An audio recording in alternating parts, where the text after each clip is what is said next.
बिस्मिल्लाहिर्रहमानिर्रहीम। अस्सलाम वालेकुम नादरीन, आप यूट्यूब चैनल देख रहे हैं। मैं इमरान खान हूँ। नादरीन, पाकिस्तान के वज़ीर-ए-आज़म शहबाज शरीफ साहब का एक स्टेटमेंट आया। पहले आप ये ज़रा थोड़ा सा स्टेटमेंट सुन लें ताकि मैं हक़ाइक़ आपके सामने रखूँ। ये कौम को बेवकूफ़ समझते हैं। उन्होंने कहा, जी मशरिक़ वुस्ता जंग ने हमारी 2 साल की इज्तिमाई काविशों को नुकसान पहुँचाया है। यानी शहबाज शरीफ साहब ये बता रहे हैं कि हमने बहुत सारी चीज़ें ठीक कर ली थी और पाकिस्तान जो है वो बेहतर ट्रैक पे चला गया था।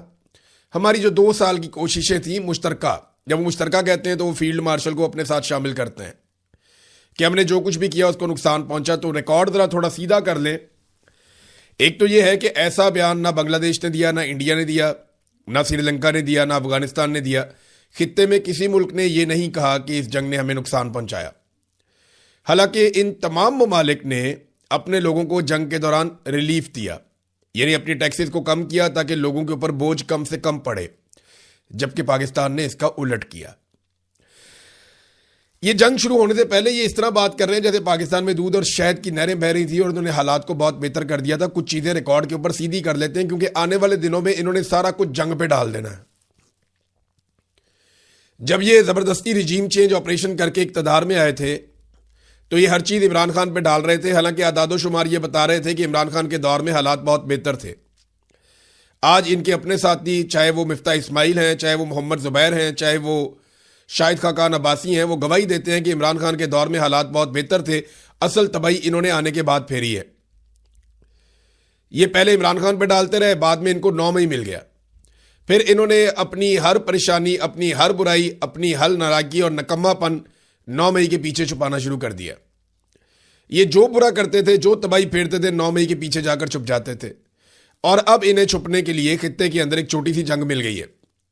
छोटी जंग इसलिए कह रहा हूं कि ये ईरान और अमेरिका के बीच में ना हमारा तो लेना देना ही कोई नहीं है इसमें। अब ये हर चीज, हर तबाही को उसके पीछे छुपा रहे हैं, ऐसे जैसे बहुत बड़ा माशी नुकसान हो गया हो।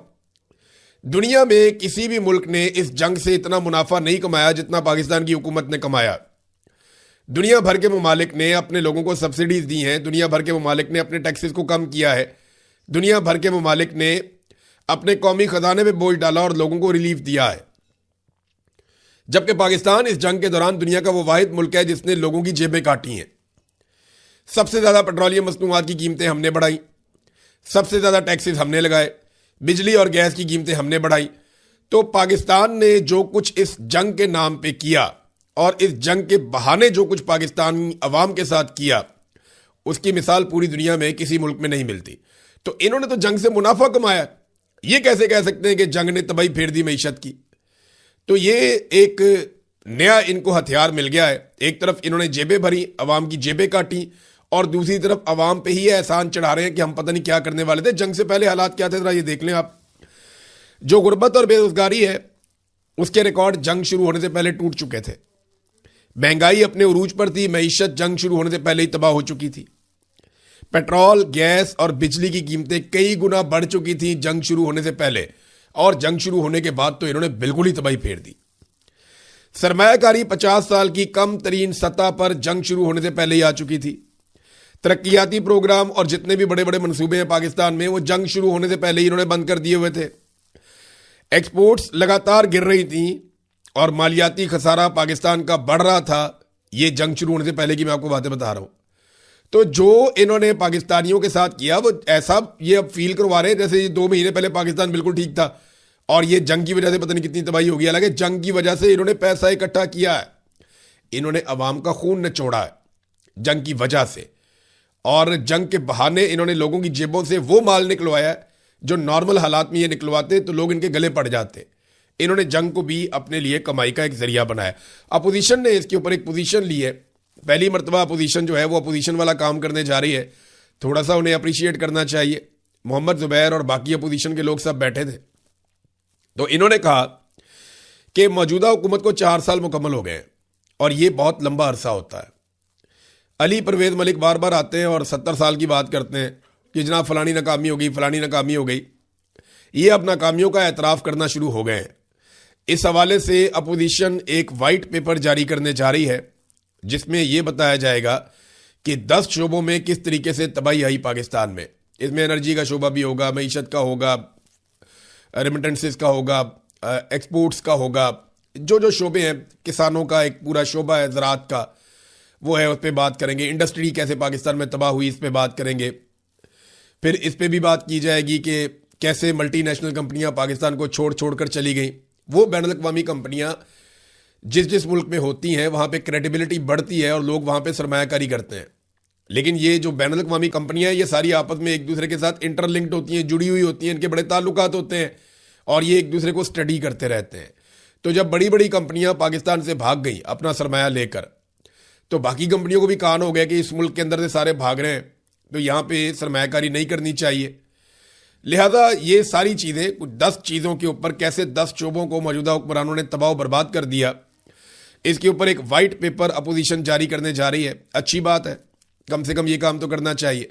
हुकूमत की जो हालत है ना, वो ये है कि यानी अभी मैं एक खबर पढ़ रहा था, ये जियो न्यूज़ के ऊपर खबर आई है, इस्लामाबाद हाई कोर्ट के 5 जजों का जो तबादला था, उसमें जनाब एक झटका लगा तबादला में दिलचस्पी रखने वाले हलकों को, और पीपल्स पार्टी के दबाव की वजह से 2 जजों का ट्रांसफर फिलहाल नहीं किया गया। अब अंदाजा करें कि पीपल्स पार्टी के दबाव की वजह से जो 5 जजेस निकालने थे इस्लामाबाद हाई कोर्ट से, पीपल्स पार्टी ने 2 रुकवा लिए।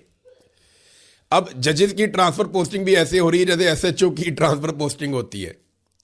जैसे कोई पुलिस वाला ट्रांसफर पोस्टिंग हो गया, कोई छोटा मोटा ब्यूरोक्रेट, कोई सेक्शन ऑफिसर, यानी छोटे छोटे अस्पताल का एमएस है, वो ट्रांसफर हो गया। अब इस तरीके से जजों की ट्रांसफर पोस्टिंग हो रही है। जजों को ये सोचना चाहिए कि वो कहां पे आकर खड़े हो गए और क्या दुर्गत उनकी बना दी है मौजूदा निज़ाम ने आईनी तरामीम कर करके। और देखें, जजों को ये भुगतना चाहिए। उसकी वजह यह है कि जजों ने मौके पर इंसाफ नहीं किया, अब उनके साथ भी नाइंसाफ़ी हो रही है।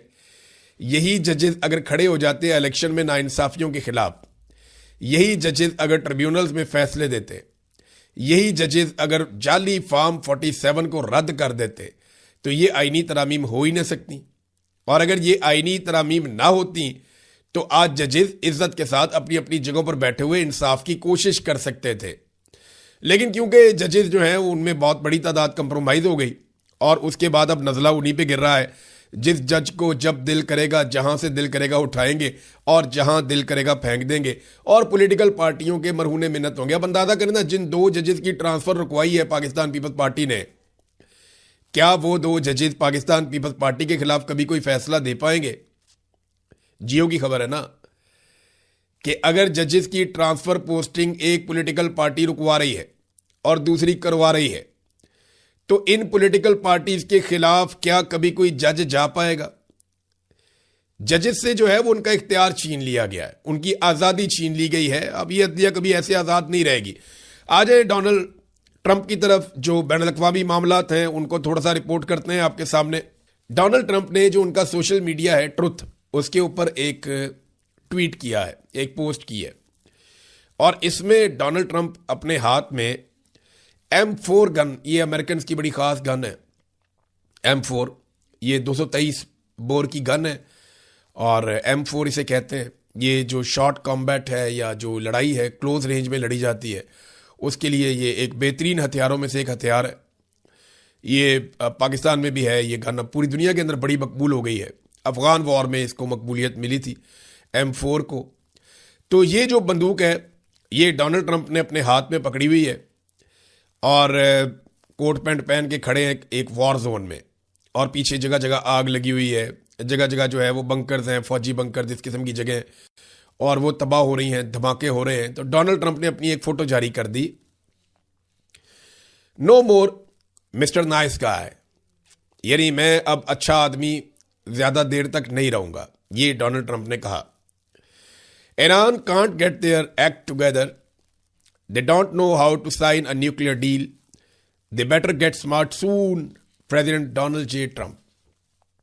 ट्रंप ने धमकी लगाई है कि ईरान को नहीं पता चल रहा कि कैसे न्यूक्लियर डील करनी है। अगर उन्हें समझ नहीं आ रही ना तो उन्हें जल्द समझ लेना चाहिए, यही उनके लिए बेहतर है। और साथ ही बंदूक हाथ में पकड़े हुए अपनी फोटोशॉप फोटो पेस्ट कर दी डोनाल्ड ट्रंप ने सोशल मीडिया पे। इसका मतलब क्या है? ये एक धमकी है जो डोनाल्ड ट्रंप ने लगाई है ईरान को कि अगर जल्द अज जल्द आप हमारे साथ कोई डील नहीं करते तो फिर हम आपके साथ ये कर सकते हैं। अमेरिकन एजेंसियों ने सर जोड़ लिए हैं इस बात पे कि अगर अमेरिका यकतरफा तौर पे अपनी फतह का ऐलान कर देता है तो इस पे ईरान का रद्द-ए-अमल क्या होगा। यानी अगर अमेरिका अपनी फतह का ऐलान करता है कि जी हमने अपने टारगेट्स अचीव कर लिए हैं किसी एक मौके पर, और फिर अपनी फौजी कुव्वत को कम करता है, तो ईरान की तरफ से रिटेलिएशन आएगी। ये बात अमेरिकन इंटेलिजेंस एजेंसीज डिस्कस कर रही हैं। ईरान को कंट्रोल कैसे करना है इसका उनके पास इस वक्त तक फिलहाल कोई हल नहीं है। उन्हें समझ नहीं आ रही कि जिस मसले में उन्होंने अपने आप को फंसा लिया है इस मसले से निकलना कैसे है। यानी गेम शुरू तो उन्होंने किया, अब गेम को खत्म कैसे करना है ये उनसे समझ ही नहीं आ रही। अब इसमें एक जर्मन चांसलर ने स्टेटमेंट दिया। एक दिन पहले डोनाल्ड ट्रंप ने जर्मन चांसलर के बारे में स्टेटमेंट दिया था, वो किसी के बारे में भी सख्त बात कर देते हैं। तो उन्होंने वापस स्टेटमेंट दिया। उन्होंने कहा जी देखें, मुझे जंग के शुरू से ही ये खदशात थे कि ये जंग शुरू हो जाएगी तो फिर क्या होगा। कह रहे जर्मनी और यूरोप जो है वो सफर कर रहा है उन नताइज की वजह से जो पैदा हो गए हैं इस जंग की वजह से। खास तौर पे जो आबनाए हुर्मुज़ बंद हुई है उसकी वजह से हमें नुकसान हुआ है और ये हमारी एनर्जी सप्लाई को बहुत हद तक मुतासर कर रहा है ये मामला, और हमारी परफॉर्मेंस जो है एक इकॉनमी में उसके ऊपर ये असरअंदाज हो रहा है। और वो कहते हैं मेरा अभी भी सारा की सारी तवज्जो और कोशिश यही है कि किसी तरह से ये जंग रुक जाए। लेकिन अगर ये जंग रुक जाए तो इसमें जो सबसे बड़ा मामला है वो तो आबनाए हुर्मुज़ का है। अमेरिका के एक प्रोफेसर हैं और ये अमेरिका और इसराइल के हवाले से खारजी मामलात में, स्ट्रेटेजिक मामलात में इनकी एक्सपर्टीज है। इनका नाम है प्रोफेसर जॉन मेयरशामर। इन्होंने एक बयान दिया है टीवी के ऊपर और इनका स्टेटमेंट जो है वो बहुत वायरल हो गया पूरे अमेरिका में और दुनिया भर में। इन्होंने बड़े वसूख के साथ एक बात कही कि ईरान अब कभी आबनाए हुर्मुज़ का कंट्रोल नहीं छोड़ेगा। ईरानी पागल होंगे अगर इस कंट्रोल को छोड़ देंगे, क्योंकि वो फाते हैं और ये आबी गुजरगाह उन्हें स्ट्रेटेजिक एडवांटेज देती है। दूसरी बात, मार्को रूबियो और जेडी वेंस दोनों ईरान के साथ मुज़ाकराती अमल में शरीक नहीं होना चाहते। वजह यह है कि 2028 में ये लोग सदारती इलेक्शन भी लड़ना चाहते हैं, लेकिन इस जंग का फाते ईरान है। यानी जेडी वेंस भी चाहते हैं कि सदारती इलेक्शन लड़ें, मार्को रूबियो भी चाहते हैं सदारती इलेक्शन लड़ें। अब वो दोनों तो इसके अंदर कभी भी मुज़ाकरात का हिस्सा नहीं बनेंगे, क्योंकि ईरान फाते है और फाते को आपको मैदान में जो कुछ आप नहीं जीत पाते वो आप टेबल पे उससे नहीं ले सकते, बल्कि आपको फाते को कुछ ना कुछ देना पड़ता है। तो ईरान फाते है, फाते से मुज़ाकरात करते हुए अमेरिका को बहुत कुछ देना पड़ेगा और जो भी ये सब कुछ देगा इसराइली लॉबी उसे टारगेट करेगी और इलेक्शन में जीतने नहीं देगी। यही वजह है कि ये दोनों खौफजदा हैं, मार्को रूबियो और जेडी वेंस। ये दोनों मुज़ाकरात के अंदर ईरान के साथ चीज़ें फाइनलाइज नहीं करना चाहते, क्योंकि जो भी फाइनलाइज करेगा वो बहुत कुछ छोड़ेगा। आगे मिड टर्म इलेक्शन आ रहा है, उसके अंदर आपको पता चल जाएगा कि कितना नुकसान होता है डोनाल्ड ट्रंप को इस लड़ाई को लड़ने के बाद।